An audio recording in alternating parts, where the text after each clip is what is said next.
What's going on, family? So we get a lot of questions from new shooters. They hear about you should dry fire, dry fire, dry fire, but a lot of people don't know what actually dry fire is. Dry fire is simply simulating live fire with no ammunition in a practice environment.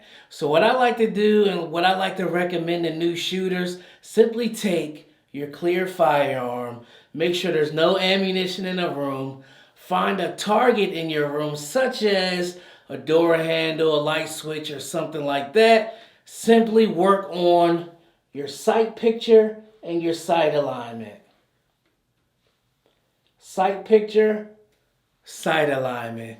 Then simply start incorporating pulling the trigger and so forth and so forth until you can get into your advanced skills, drawing from holsters, stuff like that. That's all that dry fire is. It's simply simulating live fire in a practice environment.